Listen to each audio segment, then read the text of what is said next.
दाखिल तो हो गया था, लेकिन जब मैनेजर ने उससे पैसे निकालने के लिए कार्ड मांगा तो उसके पास कार्ड नहीं था।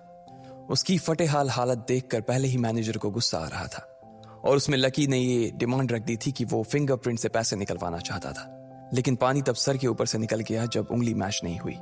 मैनेजर ने फोन निकाला और पुलिस को फोन लगाने लगा। अरे अरे ये क्या कर रहे हो? देखिए सर, मेरी बात सुनिए, मैं कोई क्रिमिनल नहीं हूं। हो सकता है मैंने गलत उंगली लगा दी हो, बस आप मेरे को एक लास्ट बार फिंगरप्रिंट लगाने दो प्लीज। लकी ने उसके सामने हाथ जोड़ते हुए कहा, देख ये उंगली भी अगर नहीं लगी ना तो फिर ये मत कहना कि मैं अगली उंगली भी ट्राई करके देखता हूं। बार बार ऐसा नहीं चलने वाला है। अगर ये वाली काम नहीं की तो मैं सीधा पुलिस को फोन करने वाला हूं अभी। मैनेजर ने लकी को धमकाते हुए कहा। उसने अपने एक हाथ में मशीन और दूसरे हाथ में मोबाइल फोन पकड़ा हुआ था। उसने अपने स्क्रीन पर पुलिस का नंबर खोल रखा था और उसका अंगूठा हरे बटन पर ही टिका हुआ था। इधर लकी ने अपने सीधे हाथ की उंगली को अपने पैंट से साफ किया और भगवान का नाम लेकर उसे उस मशीन पर लगा दिया।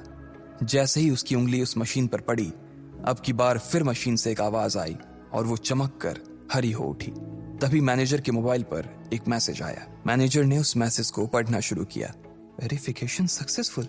खाता 1, नाम लक्ष्मण लाल अग्रवाल, खाता नंबर 01104। जैसे ही मैनेजर ने इस मैसेज को देखा, उसकी आंखें फटी की फटी रह गई थी। उस मशीन पर चमकती लाइट को देखते हुए लकी की आंखें भी चमक आई थी। लकी उस हरी बत्ती को देखते ही झूम उठा था और फिर उसने मैनेजर को घूर कर देखा। उसके दिमाग में वो सारी बातें चल रही थी जो मैनेजर उसे अभी थोड़ी देर पहले सुना रहा था। इधर मैनेजर ने उसके आगे हाथ जोड़े और खिसिया कर हंसते हुए कहा, लक्ष्मण सर प्लीज मुझे माफ कर देना सर। मैं इस ब्रांच में नया आया हूँ और इसलिए मुझे मालूम नहीं था कि आप कौन हो। मैं इस ब्रांच का कस्टमर मैनेजर शशिकांत वर्मा हूँ। प्लीज आगे भी मेरा ध्यान रखना सर, प्लीज। Sorry sir. हाँ ठीक है, तो मुझे ये बताओ कि मेरे खाते में कितने पैसे रखे हुए हैं, लकी ने कहा और वो अब सोफे पर बैठ गया। मैनेजर उसके सामने ही खड़ा हुआ था और उसके खाते की जानकारी अपने फोन पर ही निकाल रहा था। उसने अपने फोन पर इधर उधर कुछ उंगलियां चलाई और बोला, हो गया सर, आपके खाते में इस वक्त 90,80,70,650 रुपए रखे हुए हैं सर। शशिकांत के खुद के होश इतनी बड़ी रकम को देखने के बाद उड़ गए थे। उसे विश्वास नहीं हो रहा था कि इस आदमी के खाते में इतना पैसा भी हो सकता था।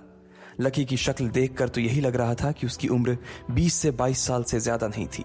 ऐसे में अगर उसके खाते में इतना सारा पैसा रखा हुआ था तो ये वाकई बहुत बड़ी बात थी।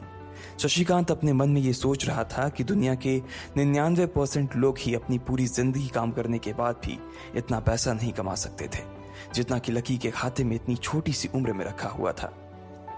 लेकिन लकी ने इधर जब उसके फोन में अपने खाते पर पड़ी हुई जानकारी को देखा तो उसे कुछ अजीब सा लगा। उसे लग रहा था कि उसे तुरंत इतने पैसों के हिसाब से अब अपनी जिंदगी को ढालने की कोशिश करनी शुरू कर देनी चाहिए, वरना उसके साथ वही होने वाला था जो आज बैंक में उसके साथ हुआ था। अरे सर, खाते में पैसे के अलावा और भी चीजें हैं जो मैं आपको बताना चाहता हूं सर। मैनेजर ने फिर से अपनी फोन पर उंगलियां फिराई और बोला, सर एक तो आपके खाते में एक फरारी जुड़ी हुई दिखा रहा है सर। इसके अलावा आपके खाते में 2 किलो सोने की 100 ईंटें रखी हुई हैं, 5 किलो सोने की 20 ईंटें, पिकासो की 3 असली पेंटिंग है, 20 हीरे हैं 24 कैरेट के और भी बहुत कुछ है सर। मैनेजर ने हाफते हुए और अपने पसीने साफ करते हुए कहा। इतना सारा धन देखने के बाद शशिकांत की आंखें तो बाहर ही निकल आई थी। उसने कभी लकी जितना अमीर आदमी अपनी जिंदगी में नहीं देखा था। जितना पैसा और सोना और जायदाद उसके पास था, उसका 10% भी इस ब्रांच में किसी और के पास नहीं था। ठीक है, चलो मुझे एक कार्ड दे दो तुम, लकी ने अपने दोनों हाथों को अपने सिर के पीछे रखते हुए कहा। जी सर, मैं अभी आपके लिए एक नया कार्ड बनवा देता हूं सर, मुझे बस 10 मिनट दीजिए सर, बस 10 मिनट, शशिकांत ने कहा और फिर लकी के सामने ही निकल गया। जितनी देर में लकी ने अपने फोन पर फिर से उस मैसेज को खोलकर देखा, उतनी ही देर में मैनेजर उसके लिए एक चमकता हुआ सुप्रीम कार्ड लेकर उसके सामने आ गया था। लेकिन उस कार्ड को देखने के बाद ना जाने क्यों मैनेजर को ऐसा लग रहा था कि यह कार्ड लकी की संपत्ति के आगे कुछ भी नहीं था। फिर भी मैनेजर इसमें कुछ नहीं कर सकता था, क्योंकि वो जानता था कि उसके पास इस ब्रांच में इससे बड़ा और कोई कार्ड नहीं था। इसलिए फिलहाल वो लकी को यही दे सकता था। उसने उस कार्ड पर लकी का पूरा नाम लक्ष्मण लाल अग्रवाल गुदवा दिया था। लीजिए सर आपका कार्ड, पासवर्ड वगैरह सर आपको ईमेल पे मिल जाएगा, शशिकांत ने मुस्कुराते हुए कहा और वो लकी के सामने हाथ बांधकर खड़ा हो गया। इधर लकी ने उस कार्ड को उलट पलट कर देखा और फिर अपनी जगह से खड़ा होकर वो बाहर निकलने लगा। शशिकांत का मन तो यही कर रहा था कि वो उसे दरवाजे तक छोड़ने जाए, लेकिन उसकी ड्यूटी इसी ऑफिस में थी और वो किसी को बाहर छोड़ने नहीं जा सकता था। फिर भी वो लकी के लिए दरवाजा खोलने के लिए आगे आ गया था। इधर यास्मीन अपने कैबिन में अपना सिर पकड़े हुए बैठी थी। उसे समझ नहीं आ रहा था कि आखिर अंदर चल क्या रहा था। एक पल को तो उसे लगा कि लकी पागल नहीं बल्कि बदमाश था कोई, और उसने शशिकांत को बंदी बना लिया था। लेकिन जब वो लकी के लिए कार्ड लाने के लिए अपने दफ्तर से बाहर आया तो यास्मीन को लगा कि कुछ गड़बड़ नहीं हुई थी।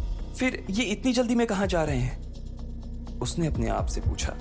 शशिकांत को सुरक्षित देख बैंक के बाकी लोग भी दरवाजे पर से पीछे हट गए थे। वैसे भी उसे देखते ही सब लोग अपनी अपनी जगह पर वापस दौड़े चले जाते थे। शशिकांत का खौफ ही ऐसा था कि उसकी आंखों की झलक भर से खड़ा कर्मचारी जाकर अपनी कुर्सी पर बैठ जाता था। लेकिन एक बार शशिकांत के बाहर आने के बाद वो दोबारा बाहर नहीं आया था और ना ही लकी कमरे से बाहर आया था। इधर यास्मीन परेशान हुए जा रही थी। वो जानती थी कि अगर कुछ भी गड़बड़ हुआ तो सबसे पहले उसकी नौकरी जाने वाली थी।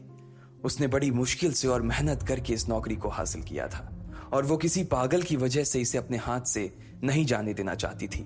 जैसे ही परेशान यास्मीन ने अपनी नजर उठाकर फिर से उस कमरे की ओर देखा तो पाया कि लकी बहुत ही आराम से उस कमरे से बाहर निकलकर दरवाजे की ओर बढ़ता चला जा रहा था। ए, रुको, तुम इस तरह नहीं जा सकते, यास्मीन जोर से चिल्लाई और भागते हुए लकी के पास चली गई। तुम्हारी हिम्मत कैसे हुई जबरदस्ती हमारे वीआईपी रूम में घुसे चले जाने की, यास्मीन ने गुस्से में पूछा। उसका मन तो यही कर रहा था कि वो अभी लकी का गिरबान पकड़कर उसे झकझोर दे, लेकिन उसने अपने आप को रोक रखा था। मैंने पहले भी कहा था ना आपसे, मैं यहां सिर्फ अपना पैसा लेने आया था और कुछ नहीं, लकी ने कहा और मुस्कुराने लगा। यास्मीन ने देखा कि उसके हाथ में एक सुप्रीम कार्ड था और वो उसकी उंगलियों के बीच चमक रहा था। यास्मीन के दिमाग में आया कि लकी ने यह कार्ड कहीं अंदर से चुरा तो नहीं लिया, और इससे पहले कि वो यहां से चोरी करके भागता यास्मीन जोर से चिल्लाई, सिक्योरिटी, सिक्योरिटी। उसकी आवाज को सुनते ही दो बंदूक वाले गार्ड भागे भागे यास्मीन के पास आ गए। ये चोरी करके भाग रहा है, पकड़ो इसे। लकी ने जब यास्मीन के मुंह से ये बात सुनी तो उसके कान खड़े हो गए। इससे पहले कि वो वहां से अपनी जान बचाकर भाग पाता, सिक्योरिटी वालों ने उसे धर दबोच लिया था और फिर उसकी जेब टटोलने लगे थे। इधर यास्मीन ने देखा कि उस सुप्रीम कार्ड पर उसने अपना नाम भी गुदवा लिया था। तुम्हारी इतनी हिम्मत कि तुमने शशिकांत सर को डरा कर अपना नाम भी लिखवा लिया इस पर, इसकी जेब चेक करो, यास्मीन ने गुस्से से कहा।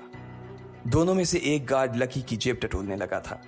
लकी की समझ में नहीं आ रहा था कि आखिर ये लड़की उससे समझ क्या रही थी।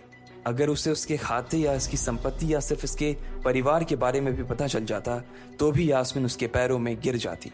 इससे पहले कि लकी अपनी सफाई में कुछ कह पाता, एक गार्ड बोला, मैडम, इसकी जेब में तो कुछ नहीं है, बल्कि फटी हुई जेब है इसकी। तभी उसकी बात सुनकर दूसरे सिपाही ने कहा, मैडम, हो सकता है ये इसी जेब में चाकू रख कर लाया हो और उसको निकालते वक्त उसी चाकू से इसकी जेब फट गई होगी, मुझे तो ऐसा ही लग रहा है। दूसरे सिपाही ने अपनी लड़खड़ाती जबान में बोला, अरे पागल हो क्या, ये सब आप लोग क्या बोल रहे हो, शशिका। इससे पहले कि लकी आके कुछ बोल पाता, एक गार्ड ने उसके दोनों हाथों को मरोड़ दिया था। इधर यास्मीन अपने मन में सोच रही थी कि अगर वो चाकू लाया था तो फिर वो चला कहां गया था। बाप रे! अचानक से यास्मीन की आंखें बड़ी सी हो गई थी। उसे लगा कि लकी ने उस चाकू से शशिकांत का खून कर दिया था। यास्मीन ने तुरंत अपना फोन निकाला और पुलिस को फोन मिलाते हुए कहा, हेलो पुलिस स्टेशन, मैं न्यू सिटी बैंक से बोल रही हूँ। हमारे बैंक में एक सनकी चोर घुस आया है और उसने हमारे कस्टमर मैनेजर का खून कर दिया है, आप प्लीज जल्दी आ जाइए सर। यास्मीन ने घबराते हुए कहा और फोन रख दिया। तब तक दोनों गार्ड ने लकी को नीचे घुटनों के बल बैठा दिया था और उसके सिर पर बंदूक तान दी थी। जैसे ही बाकी लोगों ने भी अपनी आंखों के सामने ये मंजर देखा तो वो सब लोग भी लकी के आसपास घेरा बनाकर खड़े हो गए। अंदर बैठे मैनेजर ने जब इस हलचल को देखा तो वो भी अपना सारा सिस्टम बंद करके बाहर आ गया। अरे क्या हो रहा है ये सब, उसने जोर से आवाज देते हुए पूछा। जैसे ही सब लोगों ने उसकी आवाज सुनी तो वो चौंक गए और शशिकांत वर्मा की ओर देखने लगे। देखने वालों में यास्मीन भी शामिल थी और उसने देखा कि उसका मैनेजर तो जिंदा है और सही सलामत उसकी आंखों के सामने खड़ा था। सर, यास्मीन ने आप जिंदा हैं? यास्मीन ने खुशी और आश्चर्य भरे भाव के साथ शशिकांत की ओर देखते हुए कहा, लेकिन अगले ही पल उसकी खुशी की जगह दुख ने ले ली थी। उसे एहसास हो रहा था कि आखिर उसने कितनी बड़ी गलती कर दी थी। यास्मीन ने अपनी ही जुबान काट ली थी और उसके जले पर नमक छिड़का शशिकांत ने। उसने कहा, मैं क्यों इतनी जल्दी मरने लगा? और तुमने ये सब क्या तमाशा लगा रखा है? उसने कहा और फिर उस भीड़ की ओर बढ़ने लगा। जैसे ही वो आगे आया उसने देखा कि उन लोगों ने लकी को गन पॉइंट पर बैठा रखा है। अरे किसने किया ये? शशिकांत तुरंत लकी की ओर दौड़ा और उसने उसके पास खड़े दोनों गार्ड्स को हटा दिया। फिर लकी को उठाने के लिए उसने अपना हाथ उसकी ओर बढ़ा दिया और बोला, sir I am really sorry sir, इस बेवकूफी के लिए मैं आपसे माफी मांगता हूं sir, I am really sorry sir. Shashikant उसके पैरों में ही गिरने को हो गया था। लकी उसका हाथ पकड़कर खड़ा हुआ और फिर यास्मीन की ओर घूरने लगा। आप पूछ रहे थे ना ये किसने किया? इसने किया है ये, और इसने सिर्फ इतना ही नहीं किया बल्कि इसने पुलिस को भी बुला लिया है। इसे लग रहा है कि मैं कोई क्रिमिनल हूं जिसने आपका खून कर दिया है और आपसे ये कार्ड चुरा कर भाग रहा हूं, ये कार्ड जो आपने मुझे दिया है। लकी ने यास्मीन की ओर उंगली दिखाते हुए गुस्से में कहा। अचानक ही सब लोग थोड़ा पीछे हटकर यास्मीन को देखने लगे थे। यास्मीन घबराई हुई सी फर्श पर तो कभी छत को देखे जा रही थी। यास्मीन, जो मैं सुन रहा हूं क्या वो सच है? शशिकांत ने यास्मीन को घूरते हुए गुस्से में पूछा। उसकी आंखों में छुपे गुस्से को यास्मीन बर्दाश्त नहीं कर पा रही थी, इसलिए उसकी ना तो लकी से और ना ही शशिकांत से नजर मिलाने की हिम्मत हो रही थी। फिर भी वो जानती थी कि उसका चुप रहना इस वक्त उसके लिए बहुत खतरनाक हो सकता था, इसलिए उसने कहा, सर ये सब मेरी गलती है सर, ये मेरी बहुत बड़ी मिसअंडरस्टैंडिंग है सर। मुझे लगा कि ये जबरदस्ती अंदर घुस आया है और इसने आपके ऊपर हमला करके आपसे जबरदस्ती ये कार्ड बनवा लिया है और फिर आपको मार दिया है सर। यास्मीन ने घबराते हुए कहा। उसकी डरी सहमी सी आंखों में अब आंसू ही आ गए थे। मैनेजर ने जब उसकी ये बात सुनी तो उसने अपना सिर पकड़ लिया। यास्मीन जैसी समझदार लड़की इतनी बड़ी भूल कैसे कर सकती थी? उसने लकी को पहचाना ही नहीं था। खैर, मैनेजर को लगा कि इसमें उसकी कोई गलती नहीं थी। जब वो खुद लकी को नहीं पहचान पाया था तो फिर यास्मीन कैसे पहचान पाती? इसलिए उसने सोचा कि सबके सामने उसे कुछ कहने से अच्छा था कि वो यास्मीन को एक कोने में ले जाकर लकी की सच्चाई बताए। शशिकांत ने उसका हाथ पकड़ा और उसे खींचकर अपने साथ खंबे के पास ले गया और बोला, तुम्हें मालूम है ये कौन है? अरे ये लक्ष्मण अग्रवाल है, लक्ष्मण अग्रवाल खानदान का वारिस। तुम्हें पता है ना कि अग्रवाल खानदान का खाता हमारे बैंक की जितनी भी शाखाएं हैं उसमें सबसे बड़ा खाता है। यास्मीन ने जैसे ही ये नाम सुना उसके पैरों के नीचे से जमीन खिसक गई थी। वो जानती थी कि अगर न्यू सिटी बैंक इतनी ऊंचाइयों पर पहुंचा था तो उसके पीछे अग्रवाल खानदान का सबसे बड़ा हाथ था। इस बात का जिक्र उससे तब भी किया गया था जब उसने नौकरी ज्वाइन की थी। तुम्हें पता है इस लड़के के नाम पे कितनी प्रॉपर्टी है? ये अपने दम पर ना इस पूरे एरिया को खरीद सकता है, शशिकांत ने यास्मीन से कहा। यास्मीन जैसे जैसे लकी को देखी जा रही थी वो बड़ी बड़ी आंखों से उसे घूरे जा रही थी। लकी कभी उन दोनों को देख रहा था तो कभी अपने आसपास खड़े लोगों को देख रहा था। अब सबसे पहले तो पुलिस को फोन करो और उनसे कहो कि हमसे गलती हो गई थी, और उसके बाद जाकर तुम उनसे भी माफी मांगो, और अगर उन्होंने तुम्हें माफ कर दिया तो तुम्हारी किस्मत, वरना समझ लेना कि तुम्हारी नौकरी चली गई, शशिकांत ने कहा और दौड़कर लकी के पास जाकर खड़ा हो गया। इधर यास्मीन अभी भी वहीं पर खड़ी थी। अभी अभी जो शशिकांत उसे बता कर गया था वो यास्मीन पचा नहीं पा रही थी। उसे लग रहा था कि इसमें उसकी कोई गलती नहीं थी, लेकिन कोई उसकी सुनने वाला नहीं था। बैंक उस छोटी सी मैनेजर के चक्कर में अपने सबसे बड़े कस्टमर को छोड़ने वाला तो नहीं था। अब मेरे पास और कोई रास्ता नहीं बचा है, यास्मीन ने निराश होते हुए अपने आप से कहा, और फिर अपनी जेब से फोन निकालकर पुलिस थाने में फोन लगाया। जैसे ही यास्मीन ने पुलिस वालों से ये कहा कि उससे गलती हो गई और जिसे वो बदमाश समझ रही थी असल में वो बदमाश नहीं बल्कि शहर के सबसे बड़े रईस का बेटा था, तो उधर से आवाज आई, मैडम सॉरी, लेकिन अब तो गाड़ी निकल गई है, वहां पहुंचती होगी, अब आपको जो भी कहना है इंस्पेक्टर साहब से कह देना। और उस पुलिस वाले ने फोन काट दिया। मर गए, यास्मीन ने अपने आप से निराश होते हुए कहा। उसके हाथ थर थर कांप रहे थे। उसे समझ नहीं आ रहा था कि अब वो क्या करे। अब उसके पास लकी से माफी मांगने के अलावा और कोई चारा नहीं बचा था। लेकिन अगर लकी सर ने मुझे माफ नहीं किया और उल्टा मेरे ऊपर डिफेमेशन का चार्ज लगा दिया तो, यास्मीन ने अपने आप से कहा, और वो अब और भी ज्यादा घबरा गई थी। उसने देखा कि लकी उसे घूर कर देख रहा था। शशिकांत पूरी कोशिश कर रहा था कि वो लकी को शांत करवा सके, लेकिन लकी वहां से हिलने का नाम तक नहीं ले रहा था। यास्मीन उसके पास पहुंच गई थी।